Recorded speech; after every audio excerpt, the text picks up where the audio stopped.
ठीक है, सबको जय मसीह।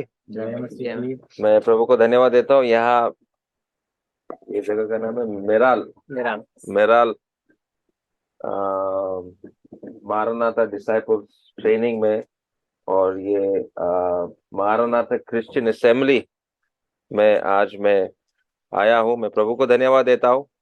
भाई अनिल डेविड राज और उनके परिवार को भी मैं धन्यवाद देता हूँ कि उन्होंने मुझे योग्य समझा यहाँ तक आने के लिए, प्रभु का वचन आपको बोलने के लिए। और आप लोग सब आए, आपका कीमती समय निकाल कर, और सिलीगुड़ी से भी और दो जन हमारे साथ आए हैं, वो भी अपना समय निकाल कर यहाँ आपके साथ सहभागिता रखने का मौका मिला, और ये खुशी की बात है। और प्रभु का आशीष हम सब पाएंगे। और जो विषय जो हमको दिया गया था, वो सही रिश्ता, परमेश्वर के साथ संबंध और रिश्ता को कैसे कायम रखना है, और कैसे इसको बनाना है, कैसे मैं परमेश्वर के साथ जुड़ सकता हूँ। तो ये विषय हम लोग देखने वाले। और बाइबल पढ़ने में आप लोग सब मेरी मदद करना। जो पदे हम लोग बोलेंगे, वचन को आप लोग पढ़िए, तो वहां से भी आप लोग सीखेंगे। मैं सिर्फ बोलता जाऊंगा नहीं, हम लोग साथ में बाइबल पढ़ेंगे, साथ में सीखेंगे, और ऐसे ही प्रभु हमको आशीष देंगे। जैसे हम वचन को पढ़ेंगे तो हम भी सीखते सीखते जाएंगे। ठीक है, तो अभी सबसे पहला कि ये जो हमने लिखा है बाइबल का, वो आपको दिखेगा कहाँ से पढ़ना है। वचन नहीं है, किसी इंसान का वचन नहीं है, हम लोग परमेश्वर का वचन को देखने वाले हैं और सीखने वाले हैं। और परमेश्वर, जैसे आज हमने पढ़ा, परमेश्वर ने हमसे कितना प्रेम किया, और परमेश्वर हमारे साथ एक संबंध रखना चाहता है। और ये शुरू से ही परमेश्वर ने मनुष्य जाति को जब बनाया, तो पर इंसान के साथ, मनुष्य जाति के साथ परमेश्वर एक बहुत ही करीब निकट का रिश्ता रखना चाहता है। जो दूसरे जीवन में, दूसरे सृष्टि जो परमेश्वर ने बनाया, परमेश्वर ने पेड़ों को बनाया, पक्षियों को बनाया, और मछलियों को बनाया, जो कुछ भी हम अपने आंखों से देखते हैं, जानवरों को बनाया, लेकिन ऐसा नजदीक करीब का रिश्ता सिर्फ मनुष्य जाति के साथ परमेश्वर रखता है। और परमेश्वर अगर चाहता था तो एक बंदर बनकर आ सकता था दुनिया में, या कोई मछली, या कोई और बन सकता था। लेकिन जीवित परमेश्वर क्या बनकर आया इस दुनिया में? मनुष्य बनकर आया। और क्यों मनुष्य जाति से परमेश्वर इतना प्रेम रखता है, और कुछ बातों को समझने का कोशिश करेंगे। और हम भी ऐसे बनाए गए लोग ही कम रिश्ता रखना चाहता है। पति पत्नी के बीच में रिश्ता होता है, माँ बेटा के बीच में रिश्ता होता है, पिताजी बेटे के बीच में रिश्ता होता है, और ससुर जी के साथ भी एक अलग प्रकार का रिश्ता होता है। हर प्रकार में रिश्ता होता है। मित्रों में, दोस्तों में अलग प्रकार का रिश्ता होता है। हम लोग रोबोट नहीं है, या मोबाइल फोन जैसे नहीं बटन दबाया काम करता है। हम लोग ऐसे नहीं है। हमारे अंदर मनोभावना है, फीलिंग्स है, सुख दुख, खुशी, हाँ, चिंता, ये सारी चीजें कहाँ आता है? हमारे दिलों में। तो इस प्रकार से परमेश्वर ने मनुष्य जाति को बनाया। तो ये रिश्ता बनाने के लिए, या परमेश्वर के साथ रिश्ता मेरा सही है या नहीं, इन बातों को समझने का कोशिश करेंगे।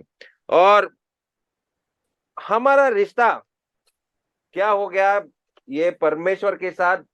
जब हम इस दुनिया में आया, वो टूटा हुआ रिश्ता था। जब हम इस दुनिया में आया, तो ये टूटा हुआ रिश्ता ही था। अभी उसको जोड़ने का हम लोग प्रयास में है, कोशिश में है, कैसे ये परमेश्वर के साथ ये रिश्ता हम लोग जोड़ सकते हैं। और अगर हम 10 आज्ञाओं को पढ़ते, 10 आज्ञाओं के बारे में किसी को मालूम है? 10 आज्ञा कहाँ पे लिखा है? निर्गमन का कौन सा अध्याय में? 20 अध्याय में। और वो निर्गमन का 20 अध्याय जब हम पढ़ेंगे, वो 10 आज्ञाओं को 2 आज्ञा में ही हम लोग उसको ये बना सकते हैं। तो वो कौन से 2 आज्ञा है जो सारे 10 आज्ञाओं निकलते हैं? कौन सा पहला आज्ञा क्या है? प्रेम। किससे प्रेम? हाँ, पहला आज्ञा जो है, अभी 10 आज्ञाओं को जब हम पढ़ते हैं ध्यान से, पहले 4 आज्ञा जो है परमेश्वर के साथ रिश्ता रखना है। हाँ, संपूर्ण मन प्राण शक्ति से परमेश्वर से प्रेम करना, परमेश्वर के साथ पहला संबंध हमको बनाना है। दूसरा फिर हमारे पड़ोसी से, ठीक है। और एक गाना शायद जो बांग्ला बोलते हैं उनको मालूम होगा, 10 आज्ञा में दो आज्ञा छिपा हुआ है। वो गाना आपको मालूम है बांग्ला में? 10टी आज्ञा लुकिया छे, 2टी आज्ञा माझे। हाँ, नहीं सुना होगा, ठीक है। बाद में मैं अगर हो सकता है तो मैं वो गाना आपके लिए गाऊंगा। तो 10 आज्ञा में 2 आज्ञा छिपा हुआ है। एक है पहला वाला परमेश्वर से प्रेम, दूसरा वाला पड़ोसी से प्रेम। तो मैं पड़ोसी से भी कैसे प्रेम करूं? जब तक मेरा परमेश्वर के साथ सही रिश्ता नहीं है, तब तक मैं अपने पड़ोसी से भी सही रीति से प्रेम नहीं कर पाऊंगा। वो भी वहां मैं प्रेम करूंगा भी, उससे क्या मिल सकता है? इस प्रकार का प्रेम होता है। जिस प्रकार परमेश्वर हमसे प्रेम करता है वैसे उस प्रकार का प्रेम शायद नहीं है। और परमेश्वर हमको, या प्रभु यीशु मसीह भी जब मनुष्य बनकर आए, परमेश्वर जब मनुष्य बनकर इस धरती पे आया, उसने यही देखा कि धार्मिक लोग अपने आप को बहुत धार्मिक समझते हैं, उनके बीच उनके अंदर भी एक समस्या है, बहुत बड़ा समस्या है, और ये सबके अंदर है। और वो क्या समस्या है, जरा इस पद को हम लोग पढ़ेंगे, मत्ती 23 और 28। मत्ती 23 और 28, मैथ्यू चैप्टर 23 वर्स 28। जिसको मिलेगा आप पढ़ लीजिए उस पद को। इसी रीति से हाँ तुम भी ऊपर से मनुष्यों को धर्मी दिखाई देते हो, हाँ परंतु भीतर कपट और अधर्म से भरे हुए हो। हाँ। जो लोग सोचते कि मैं धर्मी हूँ, धर्म मानता हूँ, मैं अभी धर्म का नाम बोलूंगा नहीं, मैं क्रिश्चियन धर्म भी ऐसा ही है। हम धर्म के बारे में बात नहीं करें। कोई भी धर्म हो इस दुनिया में, हर धार्मिक व्यक्ति के अंदर क्या समस्या है? कपट। समझते हो? बाहर से अच्छा है, लेकिन अंदर में कपट। सब जानते नहीं, शब्द इस्तेमाल होता है आपके भाषा में कपट। कोई दूसरा शब्द है कपट के अलावा? ढोंगी, कपट सब समझ जाएगा ना, ठीक है। तो ये कपट, दिखावा, ये प्रभु यीशु मसीह जब आया है दुनिया में, उसने देखा कि जो अपने आप को धार्मिक कहते हैं वह कपट है, उसके अंदर कुछ दिखावा है, कोई सही नहीं है। और यही बात पर प्रभु यीशु मसीह मन का बात को जानता है। परमेश्वर आज भी आपका मन में क्या विचार चल रहा है वो जानता है। हम कितना कपटी लोग हैं या कितना ढोंगी लोग हैं, परमेश्वर जानता है। और परमेश्वर कह रहा है ठीक है, कपट ये बड़ा समस्या है, लेकिन ये कहां पर छिपा हुआ है? मेरे दिल में, मेरा दिल में ये छिपा हुआ है। इसलिए यिर्मयाह 17 का 9 पढ़ो। यिर्मयाह 17 का 9। इसमें क्या दिल के बारे में क्या लिखा है? यिर्मयाह 17 का 9 में, मन तो सब वस्तुओं से अधिक धोखा देने वाला होता है, उसमें असाध्य रोग लगा है, उसका भेद कौन समझ सकता है। हाँ। तो देखो, बाइबल का वचन कहता है कि दिल सबसे धोखा देने वाला है। आपका मित्र बंधु नहीं, आपका पत्नी नहीं, आपका परिवार का नहीं, सबसे बड़ा धोखा देने वाला कौन है? मन। और इसलिए माँ बाप को चिंता होता है जब बेटा कहता है मुझे उस लड़की से प्यार हो गया, मेरा दिल कहता है कि मैं उस लड़की से प्यार होता है, तो माँ बाप सच में चिंता करता है, अरे ये उसका दिल धोखा दे रहा है या नहीं है। इसलिए सावधान, सिर्फ अपना दिल का बात को मत सुनना, क्योंकि ये दिल क्या करता है? धोखा देगा। शायद वो लड़की धोखा नहीं देगी, लेकिन तुम्हारा दिल धोखा देगा। इसलिए सावधान, आपका दिल का बात को हमेशा मत सुनो। और एक रोग लगा हुआ है दिल को। क्या रोग लगा है? इसका क्या मतलब है? इसका कोई इलाज नहीं है, कोई इलाज नहीं है। जैसे कैंसर एक बीमारी है, इलाज नहीं है। थोड़ा कंट्रोल कर सकता है उस कैंसर को, लेकिन कोई इलाज नहीं है। और एड्स का बीमारी भी सुना है क्या? वो भी एक असाध्य बीमारी है, कोई दवाई नहीं है उसके लिए।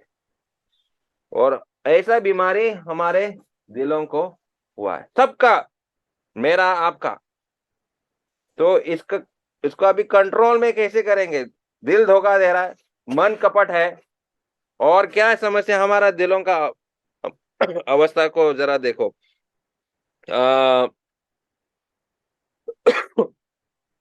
उत्पत्ति का 3 अध्याय में हम लोग देखते हैं कि शैतान हम लोगों को धोखा देता है। दिल भी धोखा दे रहा है, मन धोखा दे रहा है, और शैतान धोखा देता है।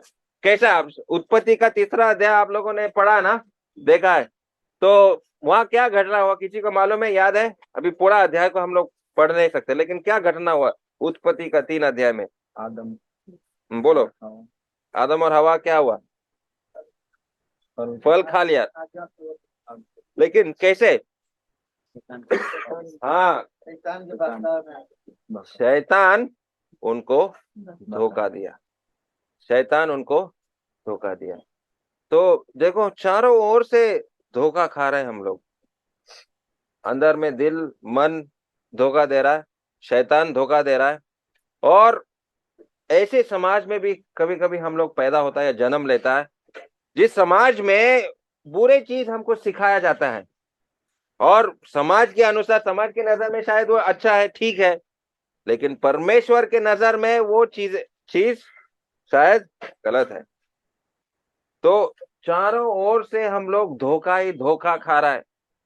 और ऐसे अगर मेरा अवस्था है, तो ये जीवित परमेश्वर, पवित्र परमेश्वर के साथ मैं एक अच्छा रिश्ता कैसे बना सकता हूँ? सब जगह से मैं धोखा ही खा रहा हूँ, तो जीवित परमेश्वर के साथ का ये संबंध कैसे रख सकता हूँ? अभी ये पद को भी हम पढ़ेंगे, मार्क 7:21, मार्कुस 7 अध्याय और 21 पद। ये दोबारा ये मन के बारे में बात कर रहा है। You got the link for that? क्योंकि भीतर से, अर्थात मनुष्य के मन से बुरे बुरे विचार, व्यभिचार, चोरी, हत्या, प्रस्त्रीगमन, 22 हाँ, 22 भी पढ़ो। लोभ, दुष्टता, छल, लुचपन, कुदृष्टि, निंदा, अभिमान और मूर्खता निकलती है। तो कहाँ से निकल रहा है ये सब? भीतर से, मनुष्य का दिल से, भीतर से ये सारे गंदे चीज निकल रहा है। तो हम लोग कैसे है? सड़ा हुआ एक आलू जैसा ही है। तो वो सड़ा हुआ आलू को कौन सा दवाई देंगे वो ठीक हो जाएगा? हाँ, सड़ा हुआ आलू का गंध कैसा रहता है? हाँ, निकाल देंगे, लेकिन अब मुझे इसको ठीक करना है। हाँ, नहीं होगा।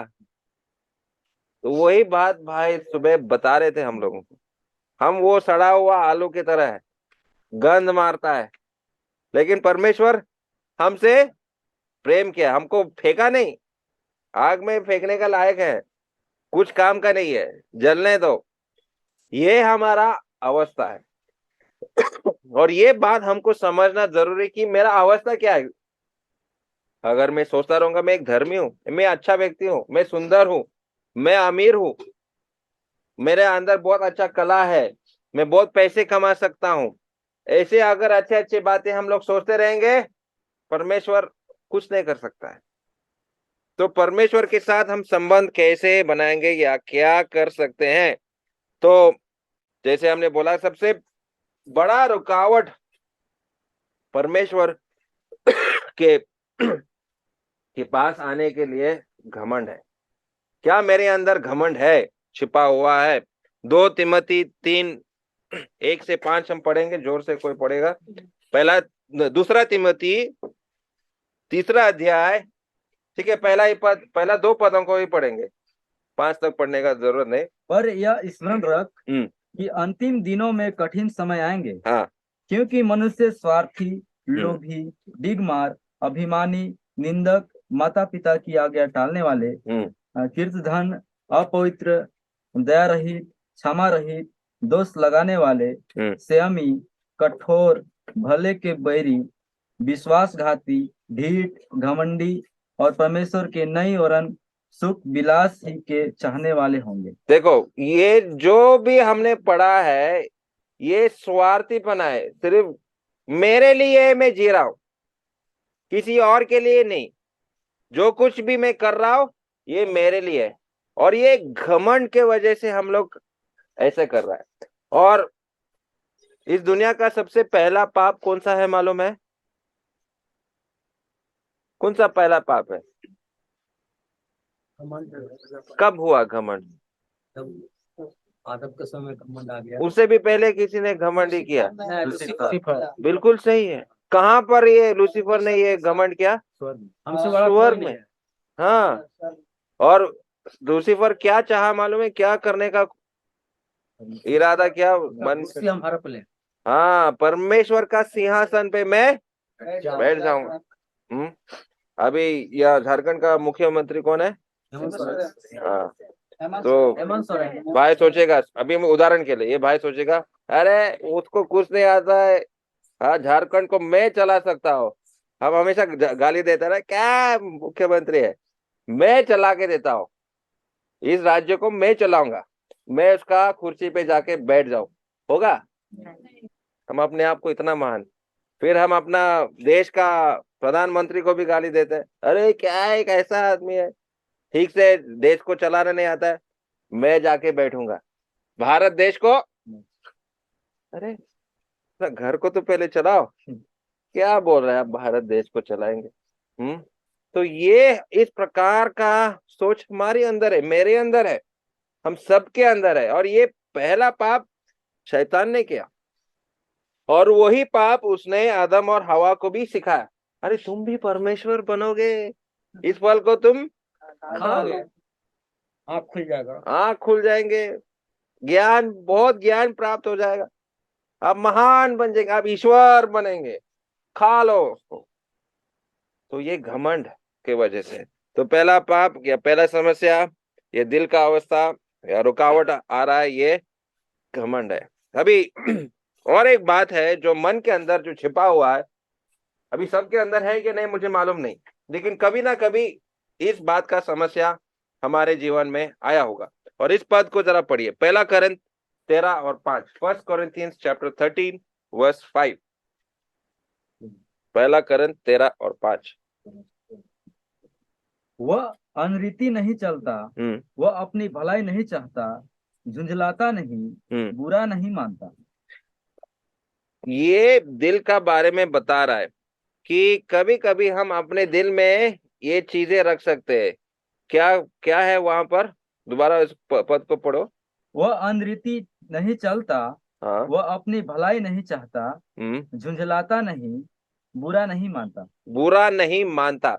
अभी कोई कुछ बोलेगा तो मुझे बहुत बुरा लगा, वो भाई ने मेरे बारे में ऐसा बोला, क्या लगता है? बुरा लगता है। इंग्लिश में उसका शब्द है रिसेंटमेंट।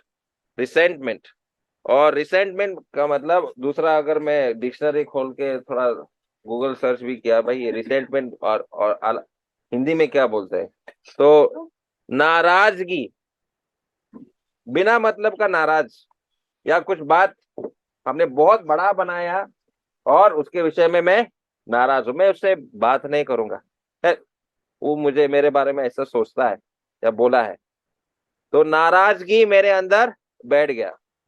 हाँ, मैं उसके बात नहीं करूंगा, मैं उससे उसके घर पे जाता ही नहीं है, वो रास्ते में अगर आ रहा है मैं इधर से जाता हूँ, रिश्ता नहीं रखना चाहते हैं। तो नाराजगी जो है ये बुरा लेखा का बनाते हैं। लेखा जोखा। इसने ऐसा बोला, फिर दूसरा दिन भी ऐसे बोला, फिर 3 साल पहले भी उसने ऐसा बोला, 5 साल पहले भी उसने हमको ऐसा ही बोला था। तो वो हम क्या कर रहा है, जो चीजें बुरा, शायद उस आदमी ने कुछ किया भी नहीं होगा, सिर्फ बोला, आपको लग गया, नाराज हो गया, तो वो नाराजगी आपके अंदर बैठ गया। और वो नाराजगी आज के दुनिया में लोगों को, खास करके नौजवानों को, डिप्रेशन की ओर लेके जाता है। माँ ने कुछ बोला, माँ को मैं तो कुछ बोल नहीं सकता, या पिताजी ने कुछ बोला, मैं पिताजी को कुछ नहीं बोल सकता, वो मन के अंदर ही रख दिया। या मामा ने कुछ बोला या काका ने कुछ बोला, तो वो बात मेरे अंदर बैठ गया और मैं कुछ काम ही नहीं करना चाहता, वहीं पे बैठे रहेंगे। तो ऐसा लोगों को देखा है डिप्रेशन में। डिप्रेशन शब्द मालूम है ना, दुखी, ऐसे अवस्था में बैठा रहता है। और ये एक रुकावट लाता है परमेश्वर का कार्य में, या परमेश्वर के साथ एक रिश्ता रखने में।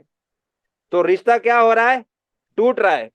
घमंड, नाराजगी, और क्या है ये नाराजगी का बीच में ये मैंने ये बनाया कि गुस्सा अलग है और नाराज जो है ये अलग है।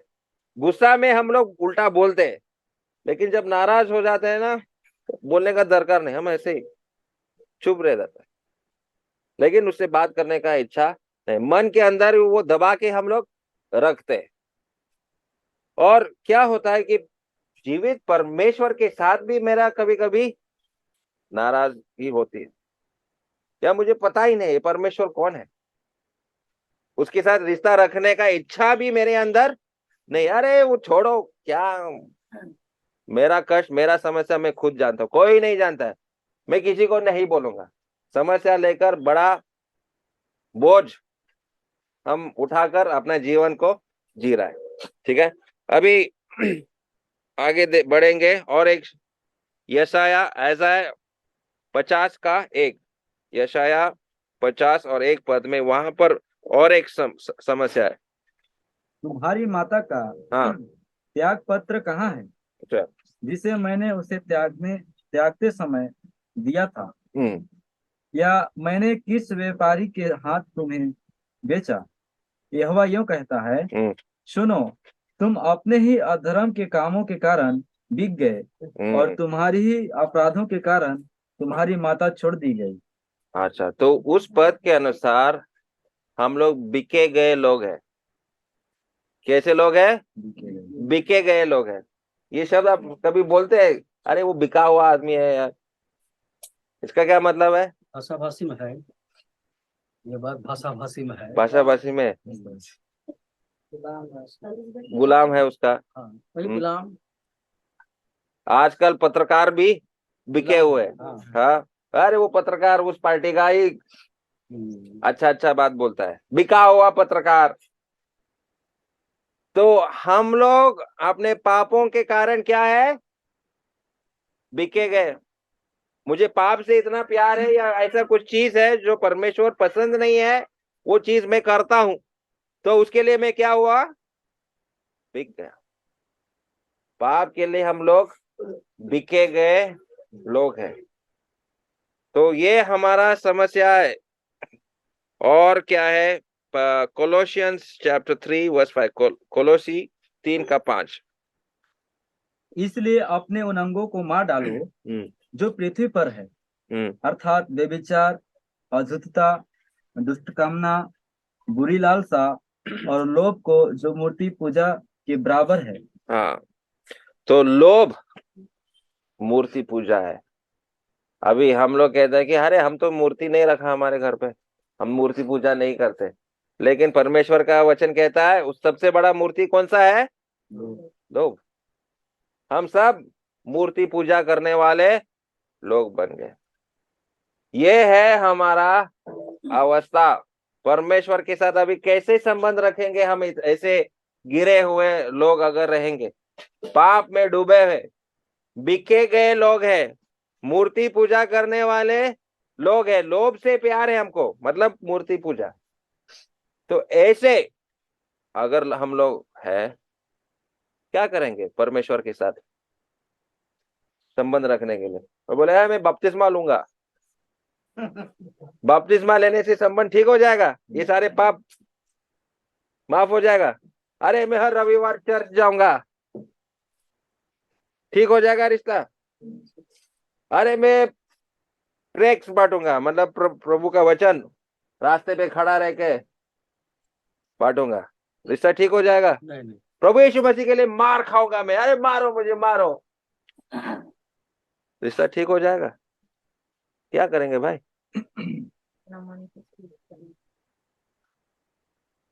समझ रहा है?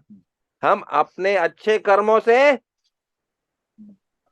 रिश्ता को कायम नहीं कर सकते। कायम नहीं कर सकता। ये रिश्ता टूटा हुआ है, हम कुछ भी नहीं कर सकते। ये है हमारा अवस्था। और ये फोटो में आप लोग देख सकते हैं, परमेश्वर पवित्र है, और कैसे हम उस पवित्र परमेश्वर के पास पहुंचेंगे, क्या करना पड़ेगा?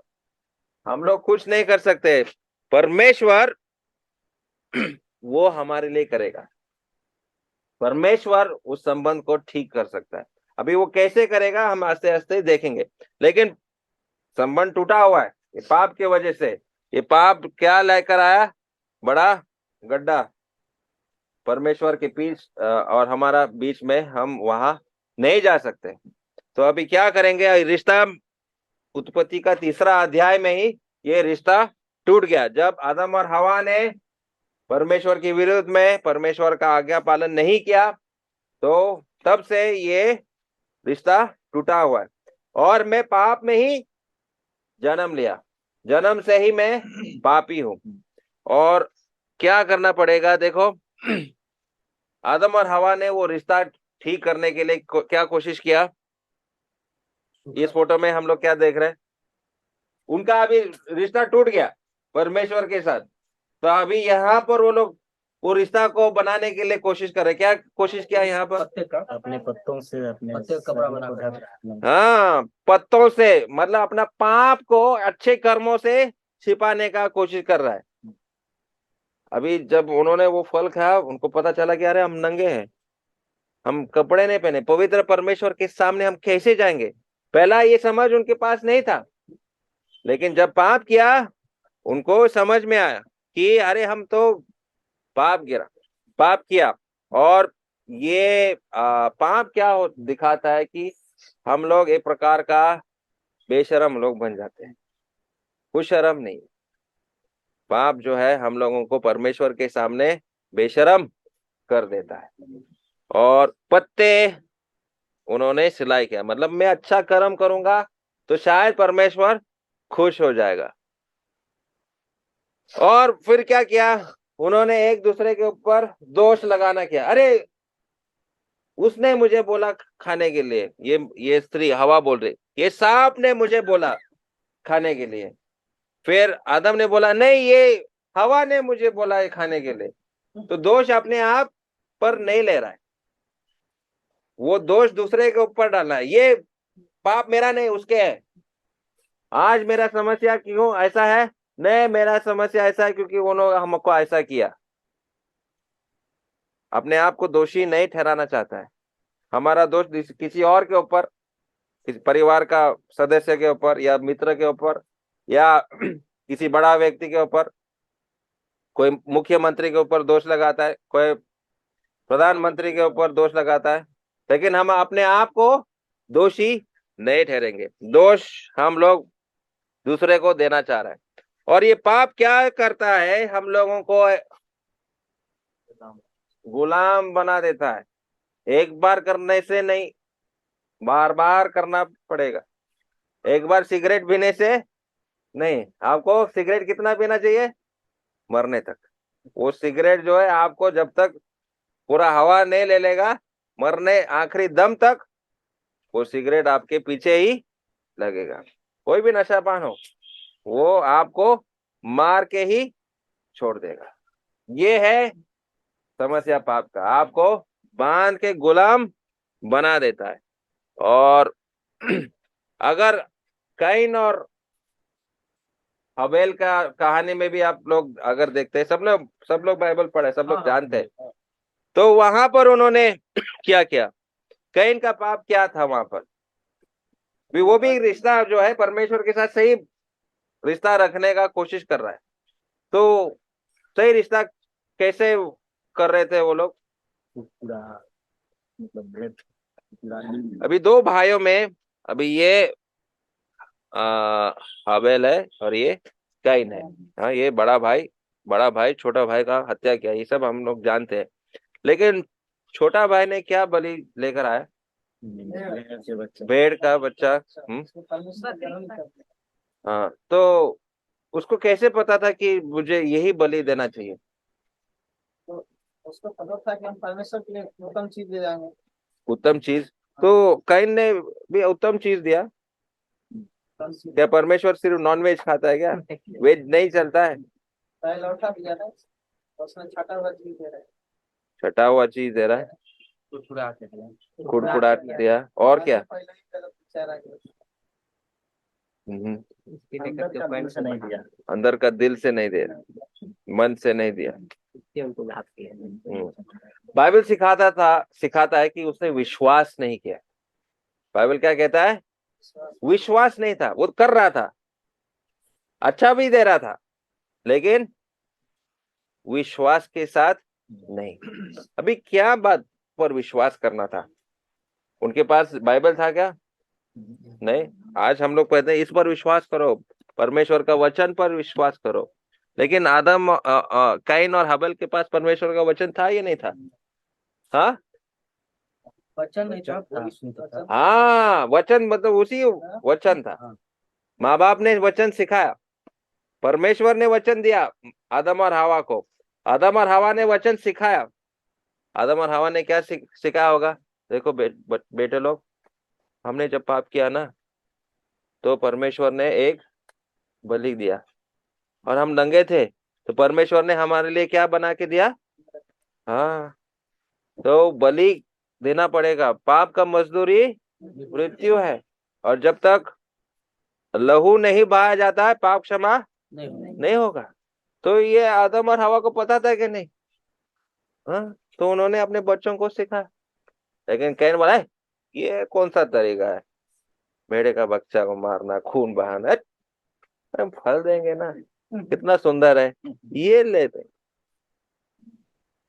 तो अपना बुद्धि उसमें, अरे भाई, अपना बुद्धि का इस्तेमाल ठीक है, जब समय है तो उसका इस्तेमाल कर रहा है, लेकिन यहाँ परमेश्वर का बुद्धि का इस्तेमाल करो, परमेश्वर का तरीका से आप काम करो, अपना बुद्धि से मत करो। ये कैन का पाप है। आज भी लोग सोचते हैं, अरे मेरा तरीका से, मैं अपना बुद्धि लगाकर मैं परमेश्वर को खुश करूंगा। अपना बुद्धि से नहीं होगा। परमेश्वर ने एक रास्ता दिया, उसी के अनुसार करो, आप अपना बुद्धि मत लगाओ। परमेश्वर क्या चाहता है मेरे जीवन से, कैसे सीखूंगा? जब तक मैं नहीं पढ़ूंगा, परमेश्वर का वचन नहीं जानूंगा, सुनूंगा नहीं, तब तक पता नहीं है। तो सुनो परमेश्वर का वचन, अपना बुद्धि लगाकर मत करना, ठीक है? और यही कैन का समस्या। और बाइबल कहता है, सबसे पहला करंथ 11:28 और 29 में वहां पे लिखा है कि, पढ़ो 1 Corinthians chapter 11 28 and 29, 28 और 29। इसलिए मनुष्य अपने आप को जांच ले, हाँ। और इसी रीति से इस रोटी में से खाए और इस कटोरे में से पिए, क्योंकि जो खाते पीते समय प्रभु की देह को ना पहचाने, वह इस रोटी इस खाने और पीने से अपने ऊपर दंड लाता है। हाँ, तो अपने को जांच करके वो भेंट नहीं दे रहा था कैन, अपने ही तरीका से। ये लिखा है, भेंट देने से पहले अपने आप को जांचना, और इसने अपने आप को नहीं जांचा, और दंड उसके अपने आप पर लेकर आए। दूसरा कैन के बारे में ही है, 1 यूहन्ना 3:12। 1 यूहन्ना 3:12, ये कैन के बारे में है। और कैन के समान न बने जो उस दुष्ट से था, और जिसने अपने भाई को घात किया, और उसे किस कारण घात किया? इस कारण कि उसके काम बुरे थे और उसके भाई के काम धर्म के थे। अभी दूसरा गलती क्या है? किसका बात ये सुना कैन ने? किसका बात सुना उस पद के अनुसार? उस दुष्ट व्यक्ति का बात सुना। ठीक लिखा है कि नहीं? उस दुष्ट व्यक्ति का बात सुना। वो दुष्ट व्यक्ति कौन है? शैतान का बात सुना। कभी कभी शैतान आपसे बात कर रहा है और आप शैतान का बात सुन रहा है। शैतान का बातों को मत सुनो। शैतान हम लोगों को गलत रास्ते पे लेके जाता है। कैन ने शैतान का बात को सुना। और तीसरा बात कैन के बारे में ही है, यूहान 8:44, जॉन चैप्टर 8:44। ये दुष्ट व्यक्ति क्या करता है? तुम अपने पिता शैतान से हो और अपने पिता की लालसाओं को पूरा करना चाहते हो। वह तो आरंभ से हत्यारा है और सत्य पर स्थिर ना रहा, क्योंकि सत्य उसमें है ही नहीं। आरंभ से ये हत्यारा है। अभी कैन ने इसका हत्या किया, लेकिन प्रभु परमेश्वर की नजर में सबसे पहला हत्यारा कौन है? शैतान। शैतान ने कैन को ये हत्या करने के लिए सिखाया। हाँ, मनुष्य जाति में कैन सबसे बड़ा, सबसे पहला हत्यारा है, लेकिन इसको हत्या करने किसने सिखाया? शैतान ने। अगर हम शैतान के बातों को सुनते रहेंगे, भाई दुख की बात यह है कि कभी कभी हम भी क्या बनेंगे? खूनी। खूनी। शैतान हमको सब गलत चीजें सिखाता है। और क्या करेंगे? अगर कोई हमको परेशान कर रहा है, बार बार कुछ बोल रहा है, कुछ टोक रहा है, हम कह रहे मैं आज तुमको तुम्हारा मर्डर कर दूंगा, बातों बातों में बोल देते हैं और कभी कभी सच पूरा। सावधान। गुस्सा के पीछे कौन बैठा है? शैतान। वो गुस्से में आपको ऐसा चीज करने देगा, बाद में आप पछताएंगे जीवन भर के लिए। तो बहुत ही सावधान आप लोगों को अपना जीवन को चलाना है, ठीक है? क्योंकि हर गलत चीज के पीछे शैतान बैठा है और कब आपको गिराएगा पता नहीं। और ये किसका कहानी आप लोगों को मालूम है? बहुत सारे जानवर इस व्यक्ति के पास आया। नूह का कहानी। तो नूह के जमाने के लोगों के बारे में भी जरा सोचो कि वो लोग परमेश्वर का वचन को सुना क्या? नहीं सुना था, लेकिन पालन किया क्या? नहीं किया। ठीक है, खाली नूह और उसका परिवार बच गए। वो धार्मिक लोग थे। और नूह ने जब वो 120 साल लगा उस जहाज को बनाने के लिए, तो बाकी के समय मतलब 120 साल वो जहाज तो बना रहा था, लेकिन जाकर प्रचार भी कर रहा था, मन फिराओ, परमेश्वर का क्रोध आने वाला है, पाप से फिर जाओ। बचने के लिए ये जहाज है, इसमें आप प्रवेश करने से आप बच जाएंगे। एक ही रास्ता है बचने का, इस जहाज में आपको प्रवेश करना है। वो जाके प्रचार करता था, लेकिन लोगों ने क्या किया? मजाक उड़ाया। अरे क्या बारिश बारिश बारिश क्या चीज है हमको पता ही नहीं। अरे ऊपर से पानी गिरेगा। तो उस जमाने में बारिश नहीं होता था, कुआशा होता था, और कुआशा से पत्तों को पानी मिलता था।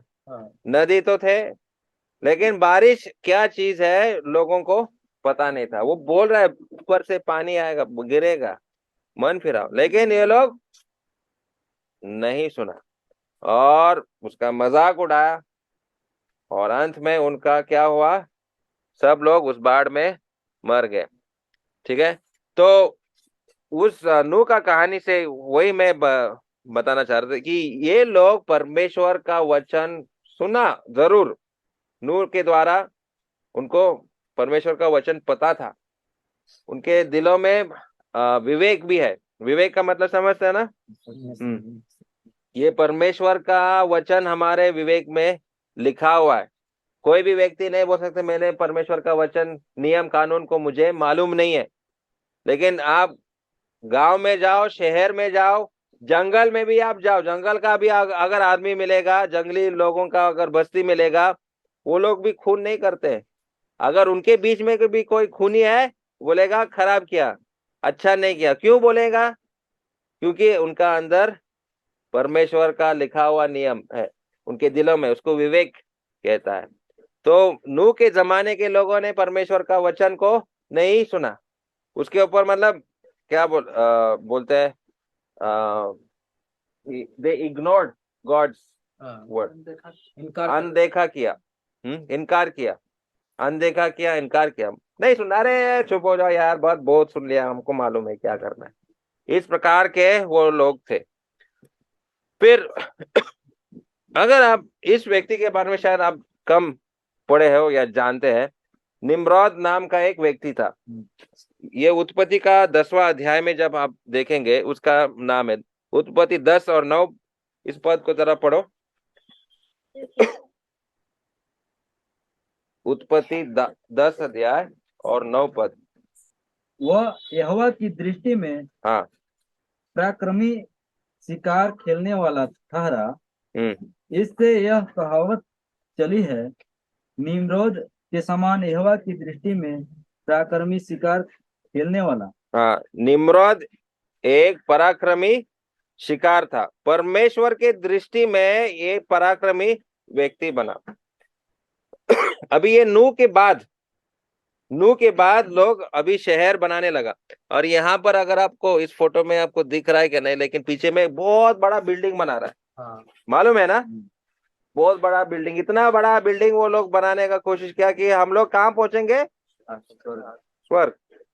किसी परमेश्वर का दिया हुआ रास्ता नहीं, हम अपना रास्ता बनाएंगे स्वर्ग पहुंचने के लिए। अरे हम साथ मिलकर काम करेंगे यार, हम कहीं भी पहुंच सकते हैं, हम चांद तक पहुंच सकते हैं, कहीं भी पहुंचना, साथ मिलकर हम लोग करेंगे। तो पूरे लोग बिल्डिंग बनाना शुरू किया। और इसका बुद्धि या इसका आइडिया कौन दिया? ये निम्रोद नाम का व्यक्ति। और परमेश्वर के सामने, मतलब परमेश्वर के विरुद्ध में ये बोल रहा है अभी मैं ईश्वर हूं। अरे आप लोगों को ईश्वर का जरूरत नहीं, आप खुद ही ईश्वर बन जाएंगे। परमेश्वर के सामने हम वीर लोग बनेंगे, परमेश्वर का जरूरत नहीं है हमको, और हम अपने आप को ईश्वर बनाएंगे। सब एक करके अपना ईश्वर बनाए। तो ये निम्रोद का ये बुद्धि था, आइडिया था। और ये रहा वो बिल्डिंग जो उसके जमाने में बन रहा था, स्वर्ग की ओर वो लोग जाना चाह रहा था इसको बिल्डिंग बना के। और वहां पर परमेश्वर ने क्या किया, याद है ना, ये 11 अध्याय, उत्पत्ति का 11 अध्याय में परमेश्वर ने क्या किया? वहां पर भाषा का गड़बड़ी किया। सब अलग अलग भाषा बोलने लगे। जब सब अलग अलग भाषा बोलने लगे तो एकता क्या हो गया? टूट गया। तो भारत देश में बहुत अलग अलग भाषा बोल रहे हैं। आप 200 किलोमीटर जाओ, भाषा चेंज हो। यहाँ पर स्थानीय लोग क्या भाषा बोलते हैं? हाँ, मगही। मगही के साथ साथ ये भी उरांव भाषा भी है। उरांव भाषा भी है। बहुत सारे अलग अलग भाषा। 200-300 किलोमीटर जाएगा तो भाषा चेंज होता जाएगा। सिलीगुड़ी अगर आएंगे, वहाँ बांग्ला है, नेपाली है, सादरी है, और कौन सा भाषा है वहां पर? हाँ, बिहारी है। बहुत सारे भाषा इस प्रकार से। लेकिन फिर भी हमें एकता में, भारत देश में शांति से रहना चाहते हैं। और ये अच्छा है कि हम लोग शांति से जी रहे। तो हमारा प्रार्थना हमारे देश के लिए कि हम लोग सब शांति से इस देश में जिएंगे, एकता से। लेकिन परमेश्वर ने देखा ये सब एक ही भाषा बोल रहे हैं, मैं उनका भाषा को पलट दूंगा, अलग अलग कर दूंगा। और परमेश्वर ने वहां पर उनको बोला था कि इस दुनिया पर फैल जाओ, पृथ्वी पर फैल जाओ, लेकिन ये लोग नहीं करना चाह रहे थे। तो वो लोग अपना ही मार्ग बना रहा था, हमारा मार्ग हम लोग करेंगे। ठीक है, अभी यहाँ पर एक, ठीक है, ये अगर मैं परमिशन देगा थोड़ा सा मैं तोड़ना चाहता हूँ, इस बात को समझने का कोशिश करना। कहाँ गए मालिक, कहाँ है? थोड़ा तोड़ू क्या? ब्रेक नहीं, ये यहाँ पर मैं एक चीज तोड़ना चाहता हूँ। वो वाला कानवा तोड़िए, हाँ? नीचे से देखिए, नीचे से नीचे से देखिए, नीचे से नहीं नहीं नहीं, नीचे से इसको निकल जाएगा। हाँ, अभी ये बात को अभी ठीक है। अभी वापस जब हम आदम और हवा की कहानी में जब हम जाते हैं, आदम और हवा ने जब पाप किया था तो क्या हुआ? पत्ते को परमेश्वर ने बोला था जिस दिन तुम मरोगे क्या होगा? मर जाओगे। लेकिन मरे क्या वो लोग? अभी ये क्या है? ये मरा है क्या जिंदा है? हाँ, कोई वो कह रहा है जिंदा, कोई बोल रहा है मरा। क्या है? सूख जाएगा, तोड़ दिया तो मर गया। तोड़ गया तो मर गया। लेकिन अभी तो हरा तो लग रहा है। नहीं, बाद में सूखेगा कुछ समय के लिए। थोड़ा पानी में डाल देंगे। जड़ निकलेगा। हाँ, नहीं वो मर्दे करे, मरिया दिया। वो खुशबू भी आता है थोड़ा। प्यारा बोलते हैं बांग्ला में, इसमें हिंदी में क्या बोलते हैं? हाँ, अमृत बोलते हैं। अमृत, गावा गुआवा इंग्लिश में। हाँ, ताजा लग रहा है, एकदम ताजा अमाल है। ये मरा नहीं है, जिंदा है। लेकिन हम बोले अरे तो तोड़ दिया। और जैसे ब्रदर बोले थे इसको रखो सूख जाएगा। प्रियजन, हम लोग सूख रहे, आस्ते आस्ते आस्ते। कितने दिन जिएंगे ब्रदर आप? 165 साल। क्या हो रहा है? सूख रहा है।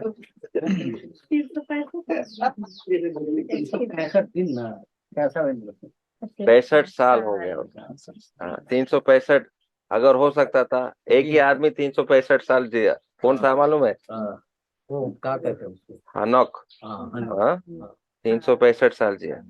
उस जमाने के लोग बहुत जीते थे। आदम ने कितने दिन जिया मालूम है? 950 साल। लेकिन वो भी सूख गया, मर गया। तो पाप क्या लेकर आया? मृत्यु। संबंध टूटा है। संबंध हमारा परमेश्वर के साथ क्या है? टूटा है। दिख रहा है तो जान है, लेकिन कितने दिनों के लिए जान है इसमें? 65। हाँ, मैं बाइक चलाऊंगा, अरे 80 के स्पीड में चलाऊंगा। एक भाई तो कह रहा था कहाँ गया वो, तो नहीं अभी 130 का है वो जीटी रोड। कौन सा जीटी रोड देखा है कि नहीं? हाँ, 130 का स्पीड में कौन सा बाइक जाता है भाई? बुलेट। हाँ, और केटीएम। हाँ, जान है, अभी चलाऊंगा अरे 130 पे। लेकिन लोना कितना स्पीड में? 40-50 का स्पीड में जाएगा। जब तक जान है दम है। लेकिन बाद में क्या होगा? जब यहाँ पर सफेद बाल आने लगता है तो हम लोग सोचते हैं अरे क्या है यार, ये जवान लोग क्या सोचते हैं अपने आप को। हाँ, स्टाइल मारता रहता है, सब बाइक चलाता है, एक दिन उनका भी उम्र। मन मन में हम लोग सोचते हैं ना, करने तो अभी थोड़ा जवान ही है। इसके अंदर जिंदा पकिए रहा है। हाँ, तो ये हो गया। पाप क्या लेकर आया? मृत्यु। जिस दिन उन्होंने पाप किया, रिश्ता परमेश्वर के साथ टूट गया। जैसे मैंने वहां इसको तोड़ के लाया, टूटा हुआ रिश्ता है हमारा परमेश्वर के साथ। ये रहा। और पाप क्या क्या लेकर आया, अभी जरा समझने का कोशिश करो। पाप के वजह से जब आदम और हवा ने पाप किया, और हमारे जीवन में भी जब हम देखते हैं पाप क्या लेकर आए, सबसे पहला पाप अपराध लाया। अपराध का मतलब परमेश्वर के सामने मैं दोषी हूं। जो जज बैठता है, हाँ, लाल सिग्नल जो है तुमने तोड़ा। जब लाल सिग्नल, ट्रैफिक लाइट है ना कि नहीं? हाँ, गरवा में है, यहाँ पर है, यहाँ पर भी है, इधर रोड पर है ये छोटा सा है, लेकिन बड़ा सिग्नल वहां पर। तो वहां पर अगर ये भाई बाइक चला रहा है, उसने सिग्नल तोड़ दिया, ठीक है, सोचो सिग्नल तोड़ दिया। हाँ, पुलिस का पूरा टीम बैठा है, हाँ, कैमरा लगा हुआ है, बोला साइड में आ जा, साइड में आ जा। तो क्या हुआ, क्या हुआ? सब अरे तुमने तो सिग्नल तोड़ दिया, क्यों तोड़ा सिग्नल? सिग्नल सिग्नल क्या होता है? अरे वहां लाल बत्ती नहीं देखा क्या तुमने? लाल बत्ती, लाल बत्ती का मतलब क्या है? लाल बत्ती का मतलब अरे रुकना है। तुम बोले अरे मैं तो गांव से आया हूं, मुझे पता ही नहीं, गांव में तो है ही नहीं, तो चलेगा क्या वैसा? नहीं। तुमने क्या किया? हाँ ठीक है, अभी हम लोग रुक जाएंगे, थोड़ा ब्रेक ले लेंगे, उसके बाद में चाय टी ब्रेक, टी ब्रेक है, ठीक है। चाय पी के फ्रेश बाद में हम इसको समझाएंगे।